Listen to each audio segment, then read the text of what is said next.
Cambia mucho a veces a scrims. En scrims juegas tu juego. Aquí en la LCS tienes muchos nervios y a veces te vas de la partida. Mentalmente te vas y no juegas como tienes que jugar bien. Yo llevo 3 años yendo a eventos y no sé qué y cosas y sigo teniendo los nervios. No sé si es ahora tengo nervios, pero no sé si es porque ya es la LCS, es Europa y no sé qué, o es porque nunca los voy a perder, no lo sé. O sea, yo creo que si llevo aquí un año, pues sí los perderé, supongo, pues espero. Welcome back to the European League Championship Series as we load up for our final match of the day between Giants and the first place SK Gaming. You just heard there from Giants talking about maybe being here in a year. It starts with picking up wins now. SK are coming home from a disappointing IEM performance, and while SK learned some very hard lessons, Giants were given a very clear roadmap on how to take down the European Titans. Let's quickly take a look at the team composition. Team composition for the players for Giants. It is, of course, Werlib, Frederick, Pepinero, Adri, Rydell, and Lothark, the coach. Yes, SK exposed Giants 2-8 versus top 6 teams. Can they pull off an upset win? I mean, it is Europe, so yes, they can. But I would say on paper, no. SK Gaming should still be able to adapt to what Giants have been doing beforehand. They are a team who's struggling pick and ban phase. They are a team who's basically been relying on Pepinero to be the big carry for them.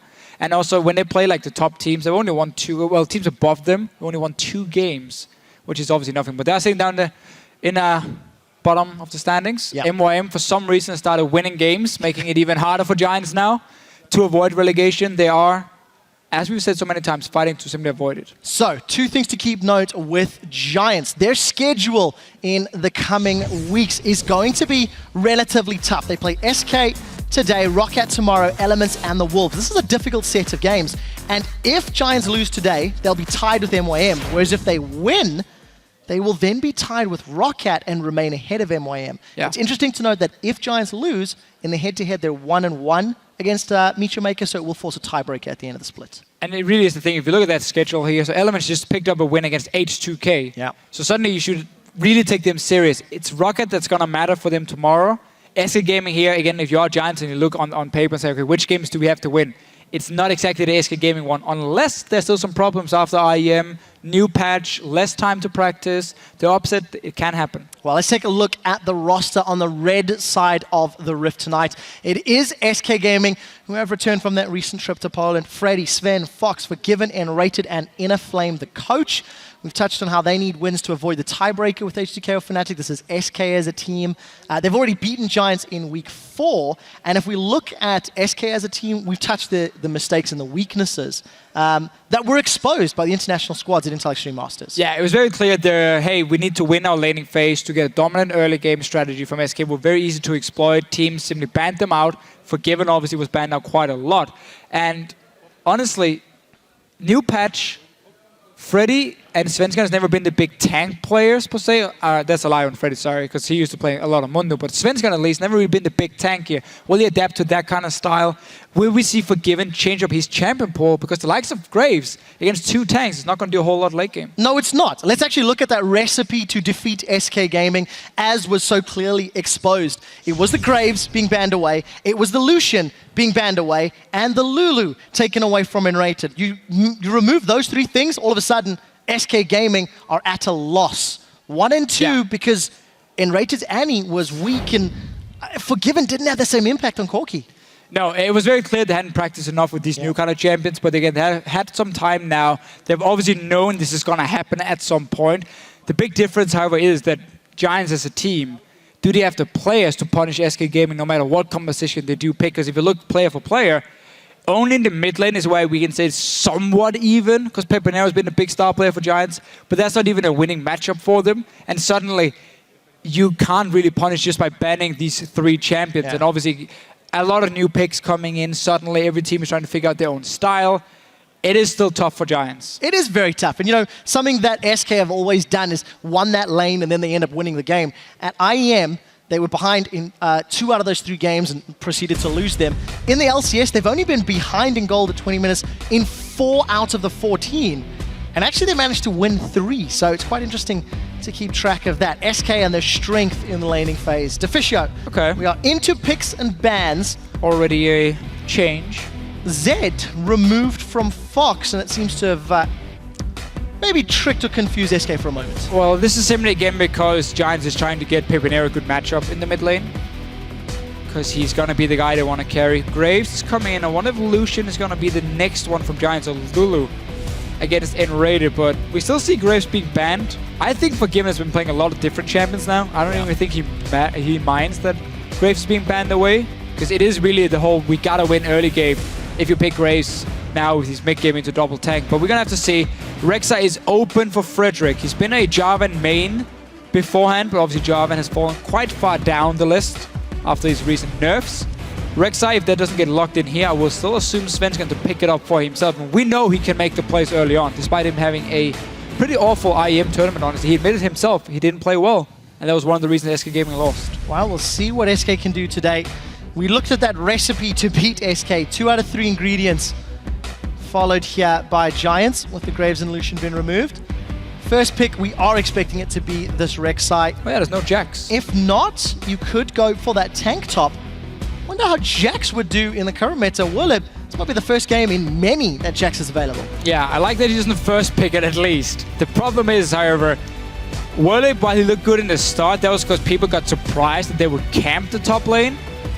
And that's not going to happen anymore. So I don't even think Jax is going to be a good pickup for him, per se. I think you would rather put him on a big tank instead.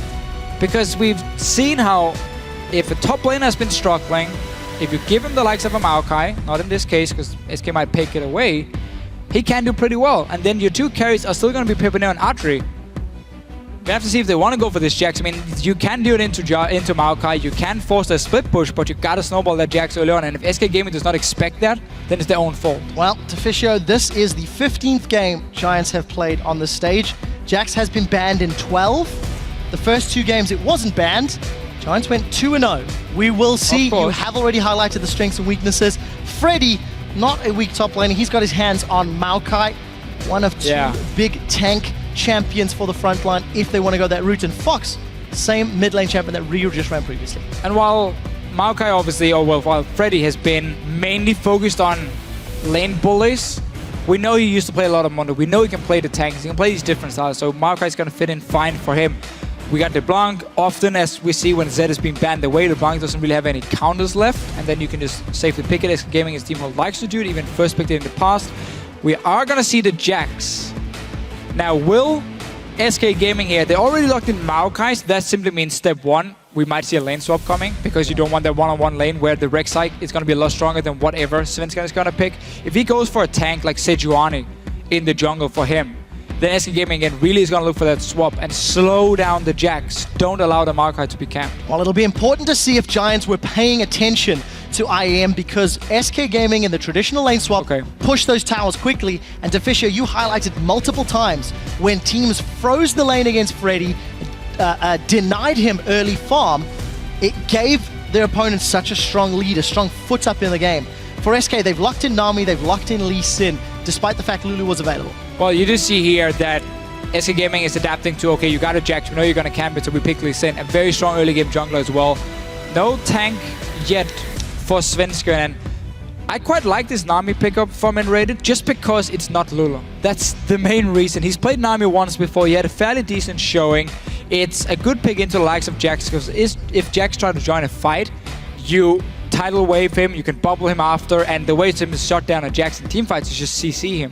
There's nothing else he can do. Once he jumps in with Leap Strike, his mobility is gone. So just lock him down and he won't do anything to your carries. So obviously Giants are looking mainly for split pushing.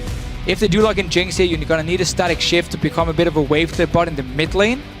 But they have a lot of peel now for Adri in this case. So you got a 1-4 setup from Giants here. You got peel, protection from the Morgana, from the Lulu. You got the late game hyper carry. You got decent wave there through Jinx with the static shift potentially. And of course the Lulu, while Frederick will do, or Willie will do all the work on Jax in the side lane. All right, we'll see how Giants can handle themselves. A lot of ingredients here that could cook themselves up a very, very strong mid to late game. Can't afford to fall behind too far in the early stages, especially against the Lee Sin and LeBlanc from SK. All right, different style. So Forgiven, taking Tristana, an AD carry which is the complete opposite of what he normally plays. Tristana is not very strong in the laning phase anymore, especially not after her changes. She needs to get that BF sword. She needs to get some AD to make her E really strong and get in towards the mid game instead. So SK Gaming, with their setup here, if they do lane swap, you get to shut down the Jax a little bit, and also you get Tristana to get to a BF sword point if you fast push the lane. Then you swap down to the 2-on-2 lane where Nami and Tristana can become a good lane. Yeah, and also important to note, the way SK likes to push early towers, Tristana's going to be fantastic at that. For sure. Get the explosive charge on, get some early tower damage. So we'll see whether or not SK Gaming can make an impact in this laning phase. They've given Werlib Jax. Is Werlib's Jax enough to unseat the #1 team in the standings in Europe? This is the game that will show it, because again, it's been banned so many times against them. Once we go back to standard lanes, if we're going to be standard lanes, we know Frederick is going to go to that top lane. It's going to happen. Sven's should be ready for it, have a few early wards, be ready for potential counter gank. It's not like Jax is fantastic in the early levels. No, he needs time, he needs Trinity Force, he needs Blade to become really, really strong. Well, you're about to see the team comps, guys. As per usual, lock in your votes. Who do you feel will pick up a win here? Will it be Werlib on Jax with the rest of the Giants? Or is it going to be SK Gaming after we see Forgiven on a new champion in the European LCS? As we load up into game. I'm interested to see how the lane swap plays out. You feel that SK would be looking for it, and we'll see whether or not Giants will let them have it or play around it or play to counter it. A lot of options and decisions to make early. Yeah, I mean, it's not the end of the world if they don't get the lane swap, because you can set up some fairly easy ganks on a Jax with the Maokai. So it's more just, if you look at the way we know Giants wants to play, that's a way of shutting it down. And we also know Tristana wants to get to a BF sword, which is what Forgiven always does. That's why he fast pushes the wave and takes the tower, so you can back with around 1600 gold, get that BF sword, then he swapped down to the 2-on-2 lane. So Tristana can do it for him. And as you mentioned, he's fantastic at pushing towers in the late game especially, when you put your E on the tower. Now he might have to be a little bit careful. Oh, Audrey is going to look Forgiven, forced to have an early flash.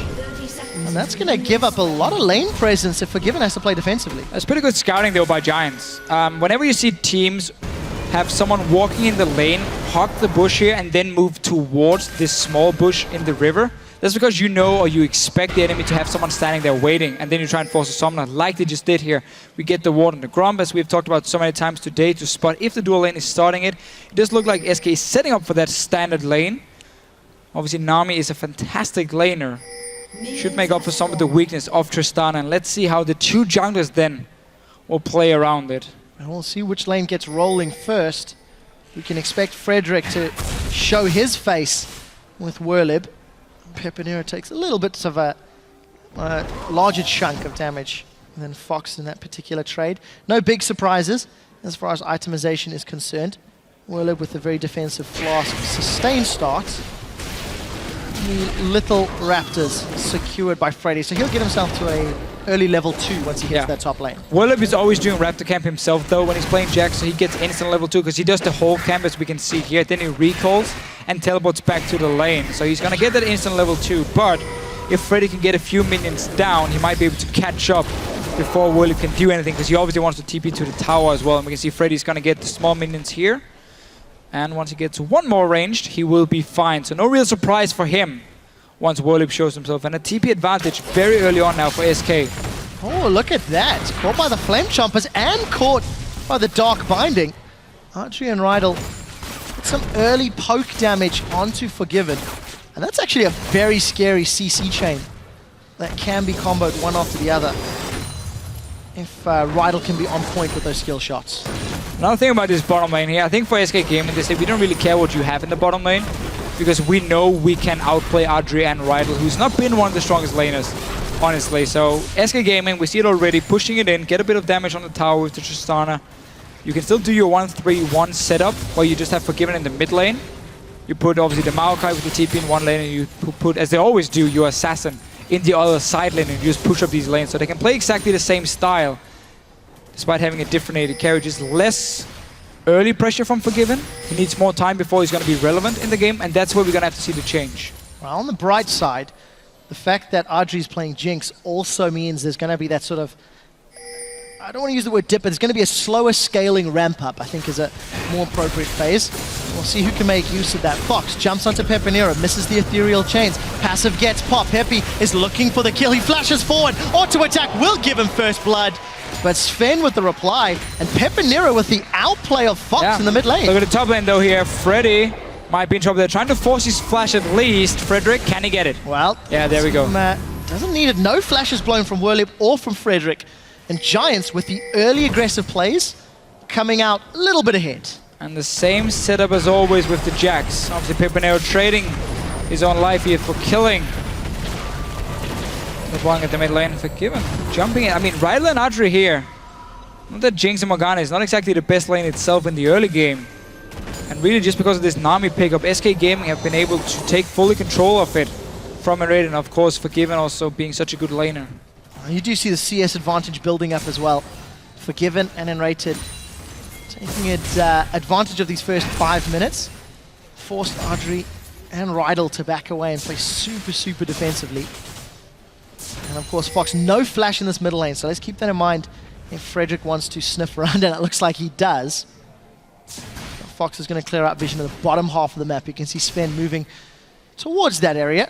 And the Wolf camp to clear out, as well as Gromp in a moment or two. So it seems like the strategy from SK is going to be focused on the bottom side instead of, you know, warding up for Freddy top lane, because that pink wolf was placed down towards the dragon from them, and Svensson also took the route down towards the dragon when he ganked the mid lane. No way of trying to spot Frederick. So Freddy just has to play really careful in his lane. See, Enrated here. No binding from Rydell yet, but Freddy just needs to sit back and not do anything in this lane, because they're not warding for him at the moment. Now Svensson is moving in, trying to spot it up. There's a pink ward now on the top side placed by him. Okay, so they have pink wards on both sides. We're trying to see, okay, where's Frederick moving? Can we stop him from getting into our jungle and obviously get up towards the top lane? All right, we'll see what decisions those wards work out for. We do see Rydell roaming on the minimap to help out Pepinero, but Fox, is he going to decide to go in? No, because the Black Shield revealed Pepinero had support, but Pepe's really trading very aggressively with Fox. It's not costing CS, despite the fact that Pepe's forcing Fox to go on the back foot. Right, but Lulu is a good pick into LeBlanc because you can just basically sit back and shield yourself and farm. Now, Rydell is still here. Doesn't connect, but Pepe's going to chase. He's got the movement speed. One more Glitzer lance. Wild Growth is going to slow Sven, and Sven's going to ward hop. We do see him forced to flash away. Giants, 2 kills to 1. The roam from Rydell pays off, and it's going to give Giants a little bit of time to get damage on this middle lane. It's a decent start, and it's getting Lulu to the... Oh, it's a great start. The mega utility position Giants wanted to be in. The stronger, obviously, the Lulu is going to be, the better your mid game will be, and also the shields you're going to provide, the Whimsy, scaling so well with AP.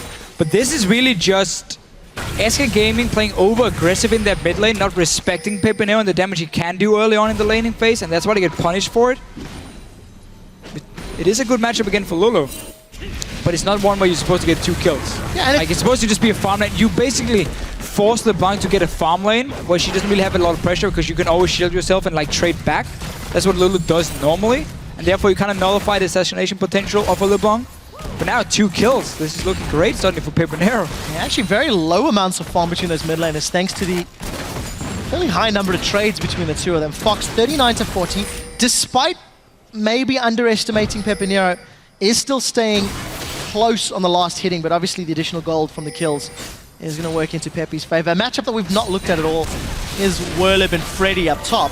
Whoa, Fox is feeling the pressure and just goes all in on Pepe. Once his ultimate comes back up with Ignite, yeah, Pepe should have well growth. It's going to be an interesting one. He's trying to bait it now. He knows there might be another attack, so Frederick is sitting inside. Flint's again showing him. There's still that pink ward on the top side at least for them. Red takes quite a chunk of damage. Both junglers around the mid lane. Instead now Frederick looking towards the top side. There's no flash for Freddy. Diving him is going to be a bit tricky, especially because Werlib only sits on double Doran, so that should not be the strategy for them. Also spot Frederick, so as soon as they see Frederick here, and okay, he's going to sit and wait, Svensson goes down to the dragon. You know the top laner is on the top side. Yes, Frederick has ulti, so you can try and come down and stop it, but they have to move in now. Well, let's see what they do. Dragon to less than half hit points. Forgiven is responding. There's a numbers advantage here for SK. They're grouped up. Frederick has committed. has managed to dodge the Aqua Prison and should be able to take the tunnel out. Early Dragon to SK, very smart play, and also got the Void Rush from Frederick. So yeah, just a little bit too easy. A little bit of breathing. A little bit too easy because Frederick showed himself on the top side with the ward. Obviously, he was trying to get a bit of extra gold, but still, when you show yourself there and you know there's no threat of your top laner diving, it's very safe for you to just start that dragon. Because worst case, if Giants try and collapse, you just back out around your own blue buff and you just walk away from it, and you didn't really lose anything on the side of SK. So an easy dragon for them. Freddy still farming pretty well despite losing that early flash. Slightly ahead of the Jax pickup for Whirlip. So SK game been happy doing standard lanes. Yeah, 9 minutes on the clock for Given, still with a small CS advantage. If we actually take a look at the gold that he's got to spend, sitting on 1,600. So got enough for that next BF sword. Audrey a little bit behind at 1,360 for the time being. So if Forgiven can, when he eventually gets the next back, we'll be able to have that big spike in damage, which is what Tristan is looking for. And it's already a change in style from SK because they don't really have any straight up winning lanes. And that's why they're not able to fast push down any towers in this standard setup, which is so different from when they play Graves and they play all in the laning phase. When, you know, they try to get kills in the mid lane, they have a strong lane in the top lane, that's where they pressure all the towers. They're not doing it this time around, they're just farming. They're happy just sitting back and waiting for a few items before they start making the plays. Svensson is now sitting here, he's hoping for Frederick to show himself in this top lane. So you now have the option of counter ganking, or if Whirlip goes in for any kind of farm, you can obviously kick him back on the Lee Sin. Well, we'll see between these two junglers, as you mentioned. Svenskern's Lee Sin got that warrior enchant on the Trailblazer completed a moment ago. Skirmishers got upgraded to warrior then by Frederick. Let's see if he can run amok and cause a nuisance in Forgiven's face. Okay, so we do see for Frederick he's aiming to split push. It's the only reason for that skirmish is Saber for him. So obviously you use your ulti as your TP and you set up for a 1-3-1 setup instead for Giants instead of the 1-4 we mentioned earlier. Because obviously Frederick wouldn't add a whole lot of value sitting in the mid lane, he just doesn't really provide anything. So instead just having him in the side lane, so the skirmish is just going to make him a bit stronger in the one-on-ones. Otherwise, it's not going to do a whole lot else for him if he doesn't use it in split pushing. Well, we'll see if Frederick can make that work. 1-3-1, a recipe for success. SK leading up to week 7 of the LCS before IEM happened. Rydell's going to get a Dark Binding onto Forgiven, but the Rocket Jump had already started channeling, so he gets away. And we see Whirlip going in on Freddy. Vengeful Maelstrom is being channeled. He gets stunned by the counter-strike. He pops the Maelstrom. Ends up trading a little bit evenly, but I think sustained somewhat in favor of Maokai, especially with that extra armor. And once we get a BF sword on Forgiven, that's where we can start seeing SK Gaming make some plays. You really need that one of the first items, or almost the first item completed beforehand, but you don't want to wait too long because against the Jinx and the Jax going late game, that's very, very scary for them. So we need the BF sword on Forgiven, and then I would like to see Svensson come down to the bottom lane, fast push in the lane in a 3v2 and just start poking down his tower here with the Tristana. Create a power play that way. He's once again on the top side. Frederick now moving in behind Freddy. He's spotting Svensson now with the Tremor Stuns. Frederick and Freddy. Yeah, I know. It long lost brothers, man. It messed me up once already. We'll see if Frederick can find Freddy. In fact, he's turned his attention to Fox in the middle lane. Fox gonna dash away. Sven with the flash forward. Tries to get the Dragon's Rage kick and actually knocks Frederick to safety. We do see Pepinera now running low on mana. And Sven and Fox unable to make a kill. But oh, super mega death. Oh! Thank you, observers, for following that. That was awesome. Hey, remember, this mid tower, tier 2, doesn't give a shield anymore. That would have saved him. He just died from it. Thank you, Patch Nose 5.5. Rito, please, costing Fox a death. And now Frederick plus Pepinero take down the first tower of the game. Give Giants a small gold lead. And with a kill from downtown, Audrey is going to be sitting pretty. Giants making the more aggressive plays. And it's mostly been centered around Pepinero. It's all been about Pepinero in the mid lane, winning his lane matchup. That's also why Freddy could go for fairly aggressive dive from obviously SK Gaming's Raptor camp. And still no, even in a 2v2 right now, we're going to be stronger because Pepinero had such a great start to the game. See, as a whole blasting one on the head at this point. So Dragon in about a minute's time. SK Gaming is setting up for it again, but it's not like they're in a super strong point here because they've given up a few kills. And you can see both top laners. Oh well, Freddy won't have his ready in time. Yeah, Svenskeren again looking for this top lane gang. Yes, okay, Maokai can set up really easily, but he's spotted. He's gonna get baited into this one. Yeah, Tremor Sense is revealing Svenskeren's position. War's coming though. Is looking for the fight. Look at the minimap. Rydell's gone over the wall. He gets booted backwards. Sven is trying to get away with his life. Now Fox, we see on the background. First victim is going to be Svenskeren. Now Fox is in full retreat. Freddy is on the hunt with Frederick. And we do see Freddy jumping onto Whirlim. 3v1. Freddy's going to get dropped. Pepinero 4-1-1. They get 2 kills, but lose a tower in exchange, meaning SK is still keeping themselves relevant. They can push him for the next one as well. Yeah, pushing that bottom tower, Deficio. I think Tristan's going to do a lot of damage to it. Those 4 guys set into the top lane. You can never leave a Tristan alone near your own towers. He will destroy them already. But yeah, we saw the bait. Again, the Tremor Sense doing work for Frederick here to spot Svenskeren. But then was a 4v3 up there in the top lane. And yes, it was a few kills for Giants, but losing that bot lane tower and potentially losing control of the dragon as well. None of the kills went over to your Jax. Right now, you need your kills to go to your carries. Yep. Yes, Lulu is fine, but you want the Jax to get the kills. Frederick is going in. Does not manage to get the knockup. We see the Flame Chompers coming down. Audrey is going to secure the crab in favor of Giants. Whirlip is going to reply to the bottom turret kill by taking out the top tower. Remember, Freddy's TP was slightly delayed, but it is now available. And you can see Freddy moving up top. Whirlip still sitting on a lot of gold, 2,300 to be exact. And we'll see him backing to pick up some items. And the rest of Giants grouped around. They're going to have vision of this dragon. We'll see if they want to start the fight, Deficio. Well, they do have the minions pushing for them, SK, so they have knowledge of Jinx being down there. But Giants, they're moving in. It's only right here at the moment. So they're giving up this second dragon. Will they try and fight? They're looking for it. Look at Pepinero. Sneaking from behind pieces, the little lens. First one. Okay, first one. I'll give him that one. Trinity Force complete for Whirlip on their last back. Giants, a little disconnected maybe. They were obviously going to be late to the dragon anyway, and they were unable to find SK Gaming for a follow-up team fight. So SK Dragon number 2 at 15 minutes, still on set for a relatively early 5 dragons if they maintain control. But you have to feel they're not going to have that many easy ones in the coming minutes. No, I think Giants just wanted to play it safe here. They didn't want to risk anything because they're doing well in terms of the laning phase. Now on to Freddy, no flash. Wow, that's a Trinity Force Jax that's running down Ryder's nearby as well. Despite the frozen heart, Freddy is staying alive and gets dropped after one more leap strike. Giants with another kill and what looks to be another tower, accelerating their gold lead, Deficio, to about 4,000 after this is dropped. Giants, we remember the recipe. Ban Lucian, ban Graves. Is it enough? It really just seems like SK Gaming doesn't really know what to do at this point because they haven't run their lane phase so hard. Well, I guess Forgiven knows what to do. But when it comes to that top lane here, when you play against Giants and you give them Jax, you have one job.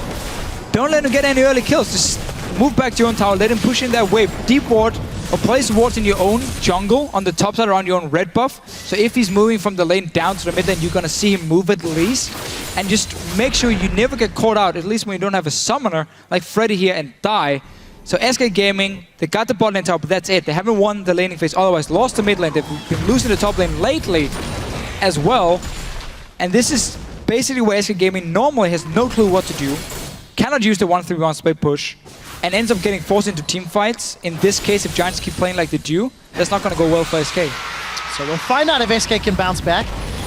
Deficio, you sound a little bit uninspired at the possibilities. We are only 17 minutes in the game. And just as an interesting note for SK, when they've been behind at 20 minutes, they've lost 3 games. When they've been behind at 20 minutes. I made that statement in the previous matchup. Just before 20 minutes, H2K's lead was obliterated. We have 2 minutes left in this one. Let's see if SK can make a power play. And also, look at all the tunnels for Frederick in the top half of the map. It's very clear where he wants to respond to. I think it was very clear for everyone before the game even started, before the picks came in, where his focus would be. So it simply means he can go bottom lane now, start split pushing that in the 1-3-1 setup, and he can always join on the top side if any fights happens. And SK Gaming, when they look to stop that split push, it's not by going and killing the Rek'Sai, because the Rek'Sai itself is not really doing too much. So you want to just let him push in the wave and then force a fight somewhere else. And that's where these tunnels can be very helpful for Freddy, because it's going to be the Jax you're going for. He's the guy who can destroy your towers extremely fast. SK Gaming at 11-3, only marginally ahead on the public poll against a team that is currently 4-10. Forgiven does get caught out. Rydell doesn't connect with the Dark Binding. Buster Shot knocks Frederick away. Soul Shackles will keep Forgiven in place, and Audrey will secure the last hit. Set that one up. SK respond with a 3-man push in the middle lane. Yeah. Look at Werlip, he's teleporting behind them. This will become a 2-on-3. TP from Freddy to join the fight. Now it's a 4-on-2. And with the numbers advantage and the TP for TP, SK again trade kills for a tower. That was a good trade by SK Gaming, and somewhat back to the standard style they do have, where they leave at least a pressure in 2 lanes at once. So in this case, it was the mid lane with the members. So as soon as you saw 3 guys bottom lane, you just push it in and take a tower. So good response from them. Giants really wanted to make this play. Sadly, Pepinero just gone back to base to complete his death cap. Had he been in the mid lane already to clear the wave, that would have been a perfect play from them to punish Forgiven for sitting and farming with no tower to go back to. But just a little bit of a missed timing with Lulu being back in base when they go 3 bottom lane. Yeah, and I like the opportunistic play from SK. Making sure that once they had that numbers advantage, it is something they actually do relatively well. When one of their top or bottom lanes But they always do well, yeah. Always. You know, they respond with, in theory, one of the best scenarios. So you do see some vision being put in place in the Dragon Pit. Some relatively defensive wards, I think, from SK in the mid lane. And it looks like Giants should be able to clear out the river to set themselves up for the next Dragon. It's a minute 10 away. The Giants have not secured either of the 2 previous Dragons. Oh, but you do have a mid laner who is ahead at this point. These shields is going to do a lot, and even the damage of Lulu, you have to respect it. Only problem is a Maokai is going to do a lot more than a Jax in a 5-on-5 team fight. So obviously Giants are not looking to really force anything here, but they might have to simply because the 2 Dragons already has been picked up by SK Gaming. Ideally, you just wanted your Jax to sit and split push. No TP, however, so Freddy will be able to push this wave in and walk down towards the Dragon. This is still where SK Gaming can do really well. You got item advantage on your AD carry. You have a massive top laner who's been getting a lot of farm. This might not be what Giants is looking for. It just feels like Giants have been dawdling a little bit. They moved in to put some vision into the jungle of SK. 15 seconds before Dragon is up. You see Audrey pushed out that bottom wave, and the rest of Giants dancing on the crab movement speed. Werlip actually leaped onto Sven as the Dragon spawns. Now, SK, do they want the full 5-on-5 versus the very, very scary Lulu? That will be the question. Yeah, look at the position here from Giants. They push their bottom wave, so if they win the fight here, they can go straight bottom lane and take another tower. So SK Gaming have to be careful, but they're going in for this one. So Freddy jumps onto Frederick with a twisted advance. We do see once again the tidal wave is now thrown down. Here comes Frederick from the side. Dragon's down to 2,000 hit points. Frederick kicked to the back line. The Giants are 1 man down. SK Gaming continue to fight as the wild growth is thrown onto Werlip. Forgiven, forced to rocket jump to safety. Dragon has not fallen in and amongst the chaos, but a lot of key ultimates used from Giants. SK, do they want more? We did see the Mega Death Rocket flying by and hitting nothing. Look at the middle lane. Forgiven's pushing out. Werlip, he's leaped over the wall. Dragon secured by Giants, but it was a click to lance that Dillard. Now Werlip in the skirmish scenario, looking for a target, and Sven's going to use that Rangers Trailblazer again. Tower falling in favor of SK despite losing the objective. You see Forgiven now trying to get away. That's a good bubble from N-Rated. Werlip, the bomb's gonna pop in a moment. He leaps forward with flash over the wall from Forgiven, and Frederick, he wants more. The unburrowed doesn't connect. Flash forward into the bite. Forgiven still alive. Rooted in place by Freddy onto Frederick. He's down. And an over-aggressive play from Frederick gives a kill to SK. He unburrowed too early, so he flashed after. There was no knock-up on Forgiven there. Certainly didn't end up killing. But Audrey, we talked about that wave beforehand. Moved down and managed to pick up that tower while Forgiven got the mid lane. Bit of a weird fight from Giants. One guy going in first, then the other guy joins in once he's dead already. It was a good play by SK though, kiting back to single out the jungler. It's one of the things about Rek'Sai is you tend to be building for your team where you get Sidestone, you get Locket and so on, so you don't really become that tanky, which means once you go in, teams just focus you and just burn you down extremely fast.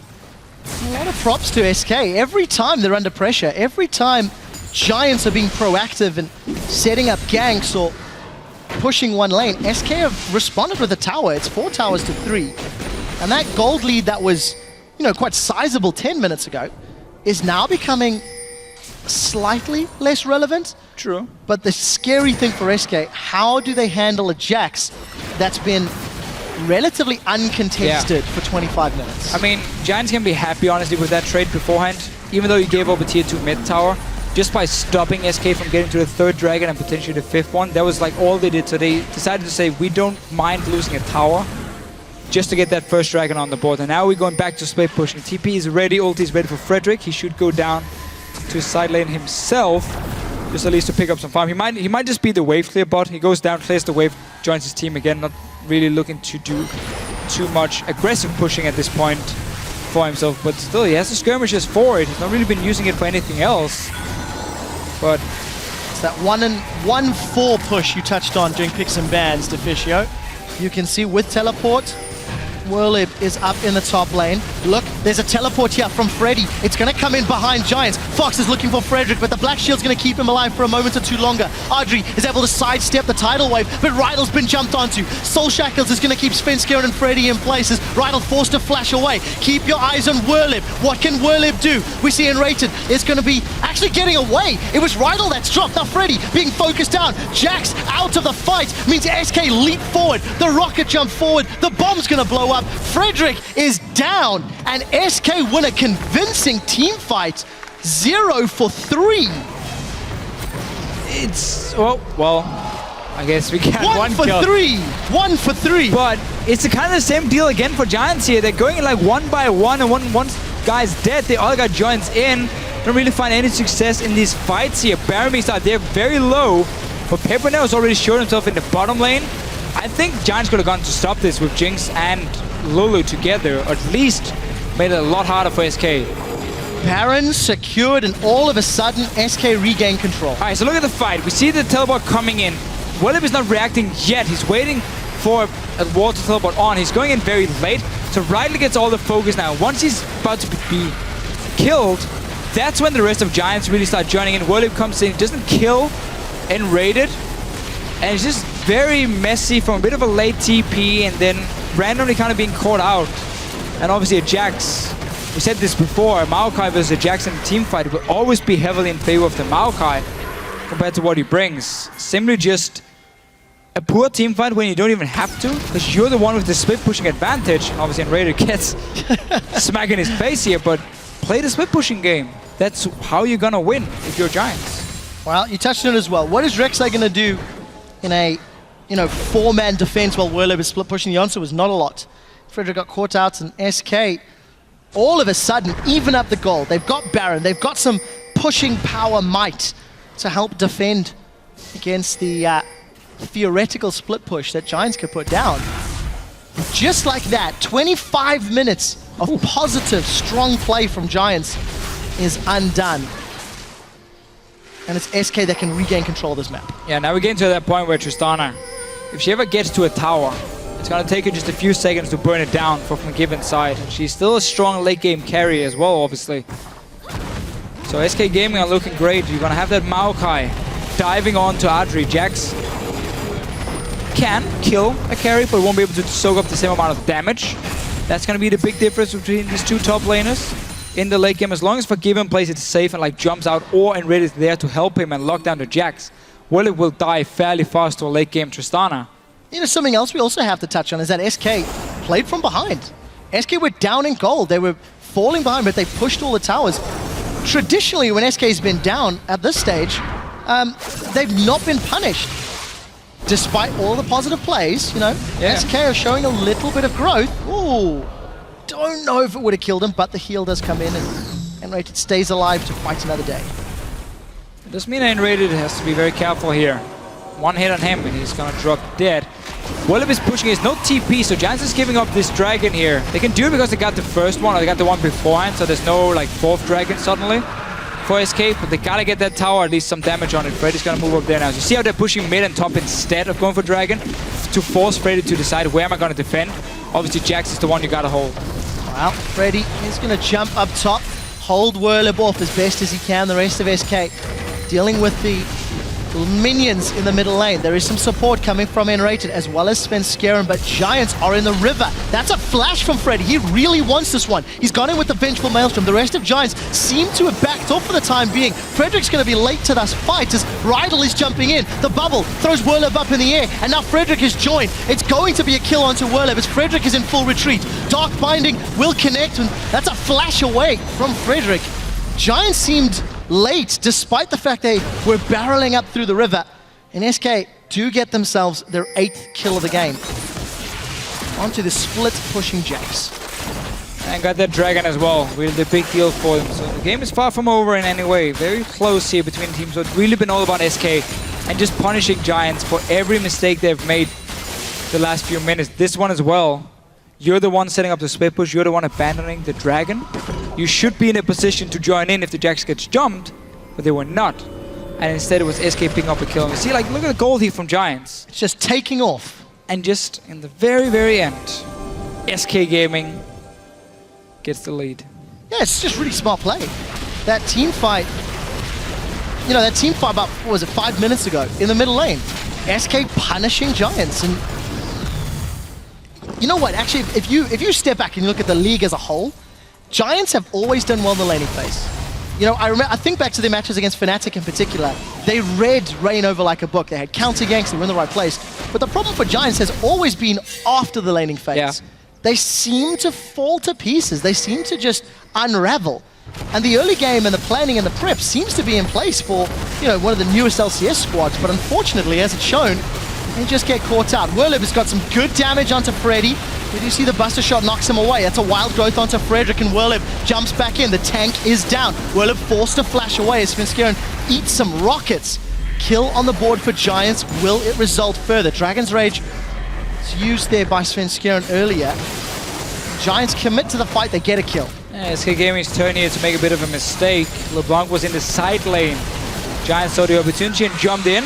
Oh. Slowed in correct part. Frederick, he's coming. Oh, bubbled a little bit too early, and Rated is out as the tidal wave gets thrown across the Giants roster. 2 kills for Giants. What will that equal? Dragon is not up. A minute and a half till Baron, and it looks like Giants set their sights on that mid turret. Yeah, only thing they can really get here. Minions are pretty far away, however, so gotta wait for them. Same goes for Paper and Arrow, but just a few good kills for them. They saw the split push had started. There was an opening to go for a 5 versus 4, jumped for it, killed Freddy first, and Rated joined him after. So I like that little setup for Giants, just getting some gold back. Yeah, and I think it's important to note the defense of that inner turret cost Freddy his teleport. So Whirlib now has the teleport advantage. Should have a Blade as well. As the split pushing threat, and there you go, Blade of the Rune King completed. So Giants, use your split push power if you want to regain control. Just put him bottom lane now, because if SK Gaming goes down to try and kill him like they did before with 2 or 3 guys, Giants can run straight to the Baron. And that's really how you want to use this Jax at this point. And then you have Frederick who can take control of the top side in terms of the wave management with his ulti. And you still have this Jinx who's sitting on a static shift. You got the Lulu, so you got great wave play in the mid lane. You got great disengage with Morgana and Lulu to control the map basically like that. For now, though, it looks like Whirlib is just running around the mid lane. Just take the wave bottom lane here. You have TP ready. Not a whole lot of hard engage on the side of SK. It's going to be right to slow him Maokai, so you have time to react and like teleport in before the real fight breaks out. Yeah, well, Whirlib's last teleport was particularly late. There was no wards down for him to jump onto, and that cost Giants their control early. Even on gold, even on towers.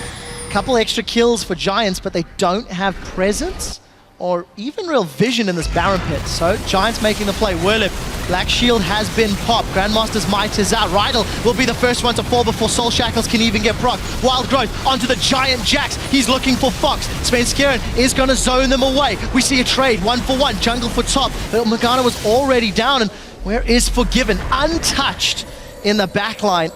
Audrey still looking for more. The fight goes 1-for-2, but Giants need to be careful. They gave up Baron after not looking to defend it last time around. They seem to have learned from that mistake. Yeah, staying in TP already blown by Whirlib.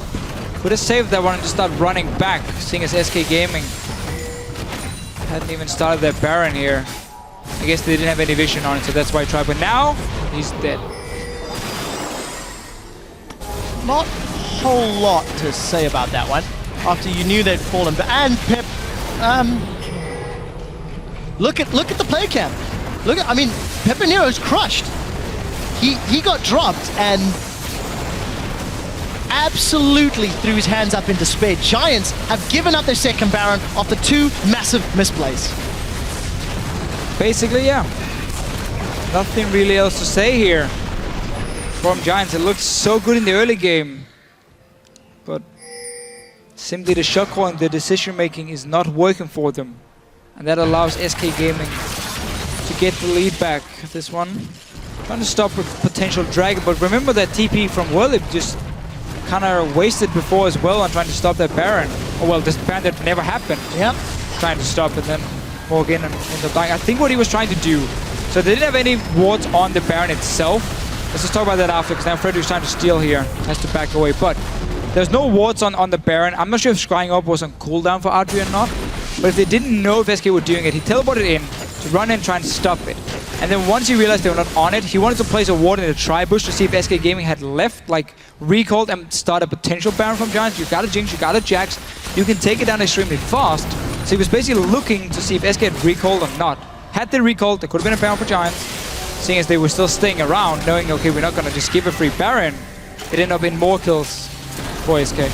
So SK Gaming down at 20 minutes, managing to turn their fortune around thanks to a great team fight in the mid lane and then following it up with some very, very decisive Baron plays.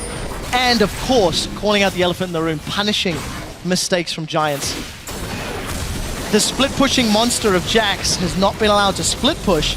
That's a defensive flash from Rival. Oh. SK set up in the middle lane. He's had plenty of openings. Yep. Just decided not to take them. But we still do see from SK. I mean, they are #1 in the standings in Europe. They got into, they went into IEM, and we looked at them and said, okay, they should be able to make it out of groups. I mean, you're here, you've been so good in the EU LCS.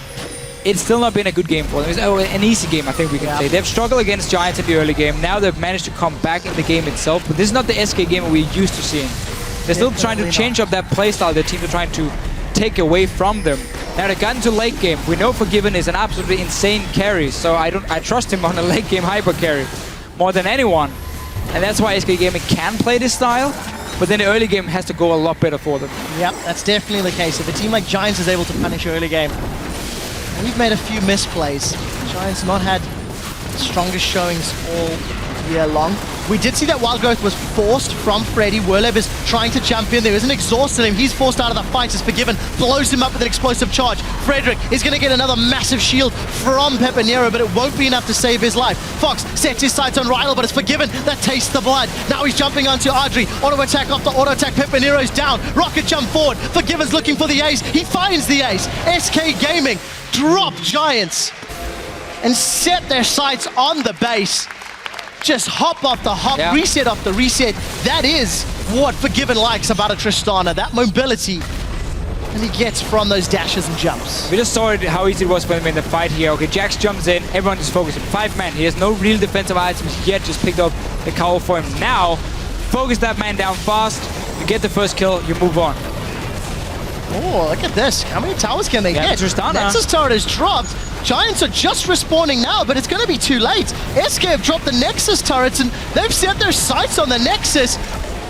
One team fight, and you're done. SK hold on to the top of the standings. Got Forgiven to the late game. We had all these talks about Maokai Jax against each other. Obviously, the Maokai is going to win out in terms of team fighting, and that's exactly what happened for the last 20 minutes.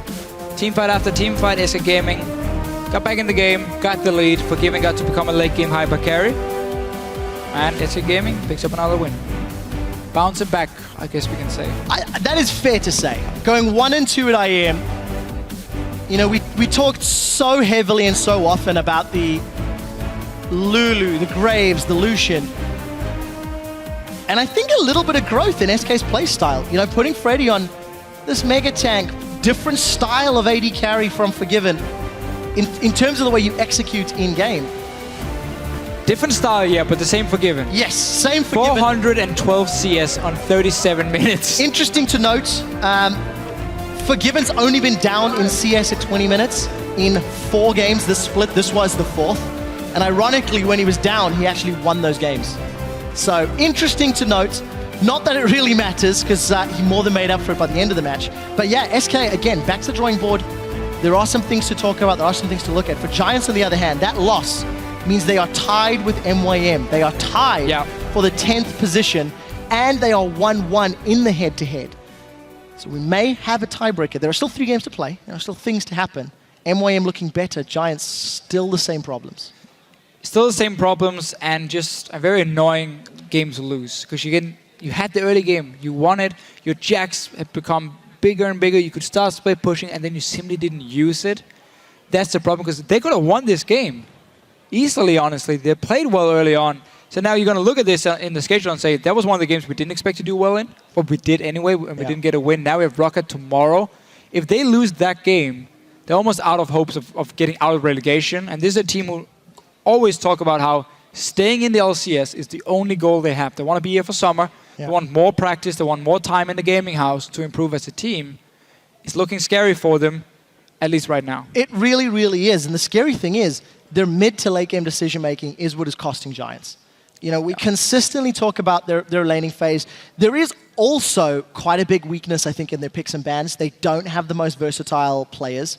There is a big difference between Giants, tier 1 pick performances and tier 2 picks. So as a squad, they need to work on both their mid to late game decision making as well as upping their level, because Pepinero, he's the only one that's showing consistency across a multitude of champions, I feel. Yeah, it's going to be hard for him to fix this mid to late game because it's so hard to suddenly find, oh, you're going to be the shot caller and you're going to do great. That's not how it works. I remember talking to Rydell about the communication on the team. He said, well, everyone kind of provides information, and then we kind of have to make a decision on the spot between 5 guys saying 5 different things. And that's why it can go really wrong, because they all have different opinions. And then it's so tough because you can't just assign one guy to be the shot caller all of a sudden near the end of the split.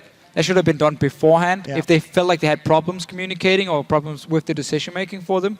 So I don't see how they're going to fix this issue in the remaining games. I don't think they will. I think they're going to have to rely on winning that early game and just try and completely snowball it out of control and not get in these situations where suddenly it's a 50-50 fight and they end up losing it because they have a weaker setup. Again, when you pick a Jax into Maokai, you want to split push, nothing else. Well, it's a battle for survival now. With Giants, they are now 4-11 on the split. 2 games behind Rocket as far as the wins are concerned. The complete opposite end of the spectrum. SK Gaming are now 12 wins, 3 losses. So they've got an extra loss avoided than Fnatic. So SK have still got this tiny buffer to maintain control of first place. For Giants, 3 games left, or they run the risk of dropping down to 10th position and going to auto-relegation. So guys, our analysts will definitely have something to say about SK's win. Let's check in with Shox and Cyanide.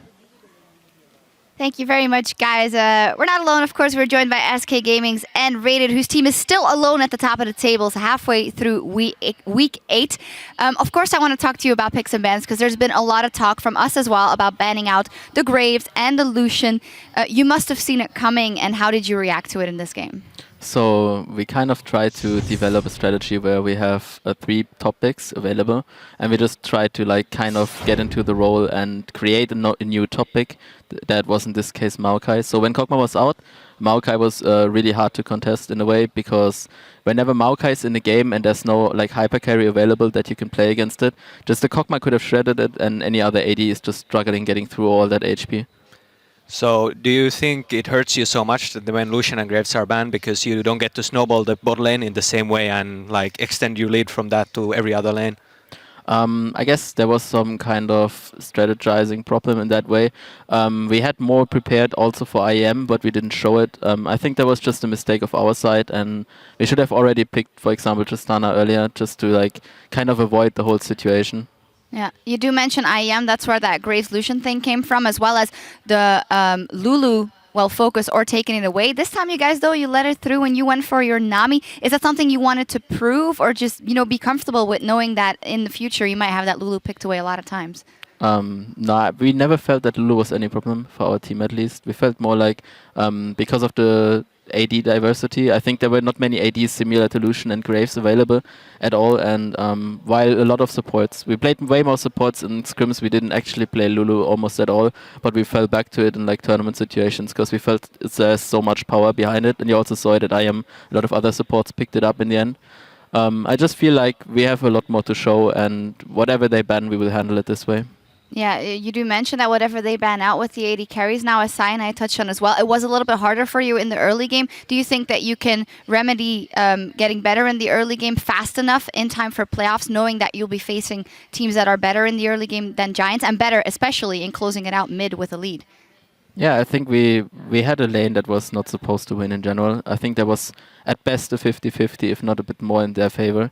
So what we did was we were trying hold onto our CS lead and just try to snowball it from there. And we felt like Tristana mid game is not the strongest, while Jinx kind of has a bigger power spike in that sense. But Tristana just like has a higher ceiling when it comes to late game. So all we did was just waiting out for Tristana to like hit the point where she was really hitting hard, and that's what we did. I think just keeping a CS lead, getting a CS lead is enough, even against good enemies, just to get Tristana rolling. All right. Well, it's funny you mentioned that, because Forgiven was actually down in CS by 20, but he picked it up right after and made it work. So it is testament to how you guys like to play. Congratulations. Good on you picking it back up after IEM, of course, as well. Thank you.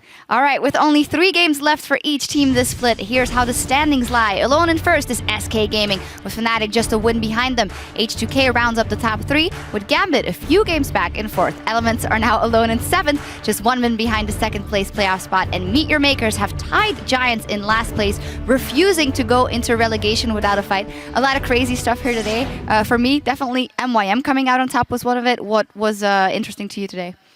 Yeah, MIM was, of course, a slight surprise, but Gambit's performance at IM not really the best, so it was kind of to be expected. Also, Elements coming strong today, actually playing a really good game, just double tank and running in, even though their warding was worse than H2K's, but they just worked out the problem by just engaging and crushing them in fights. Like, you don't need wards if you just destroy them. Yeah, that's a good point. Now, with day 1 of week 8 coming to a close, we have to recognize a player that packed up their bags and carried harder than the rest. With 6 kills, 11 assists, and a 89.5 kill participation, our fantasy LCS points leader is the one and only Huni with 32 points. A great game from him once again, and cool to see him on another champion than the ones we expected from him.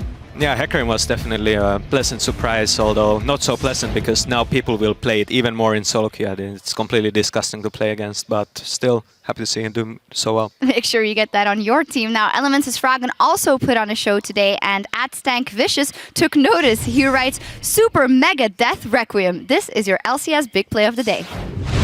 We do see the Prey Seeker going up. Hold Box on, it's has already been used. Teleport coming down. Follows up from the Requiem. Oh, the Mega Death Rocket gets one. Beautiful setup. Ulti from Froggen into Reckless here with the big rocket. Yeah, from @StankVicious. I actually worked with St. Vicious a couple of times. It actually smells quite nice, so I don't know if that's accurate. And anyway, keep sending in those plays by tweeting @LOL Esports with the hashtag LCSBigPlays, and we'll check out some more of your favorites tomorrow. Now, tomorrow also brings the conclusion of Week 8, starting with Meet Your Makers versus H2K. The Unicorns of Love will face Fnatic, SK Gaming will take on the Copenhagen Wolves, and we'll end the day with Elements versus Gambit Gaming. A key match for Froggen & Co. if they want a shot at the playoffs, and honestly, I think they can take it. Yeah, if they play like they did today, they have a good shot. Just a solid strategy, and like I said, if you win the team fights, it doesn't matter in the end what else happens. Yep, we will see. Our coverage continues tomorrow at 6 p.m. Central European Time, and until Daylight Savings Time kicks in here, that is 10 a.m. Pacific. Now, sadly, we have to sign off until then, but for myself, our guest Cyanide, and the entire broadcast team, thank you for tuning in, and we'll see you back here in Berlin tomorrow. We're back into week 8 now. Every game counts. I'm really excited to see what happens here. Oh, there is going to be a big combo as JWoww comes up with a pick. A teleport in for Combo Shard, leading the charge in. It's Diamond, but do they have the damage to take him out? The Wild Growth to keep him alive, but not for long. And Meet Your Makers could still make the playoffs. Yeah, he's isolated, actually. He's going to dodge out the skill shots. The chains are on him, however. Timbers is dropped, but so is Yellowstar. Rainover bouncing all around. And Fnatic, a dominating performance over Rocket. I can flash. I'm coming. Kartus, Yeah, Sivir. Yeah, BB on Kartus has still ultimate advantage. I lifesteal. You need to have Varus, I got it. Good job. And the Unicorns of Love have taken the win.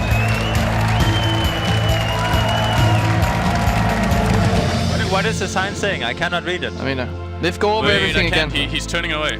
Liv. The other one says, welcome League of Elements. Welcome to the League of Elements. Oh god. Where everybody else is trash. Still alive on the back line as Ryu forced to go back to a clone. Kasing is the first one to drop as the tower takes out Froggen. But the Requiem should get more. What can H2K do? Wicket's gone in. There's 5 members on top of each other. The Mega Gnar throws everyone back. Elements dropping their 8-game winning streak and keeping their playoff hopes alive. But Super Mega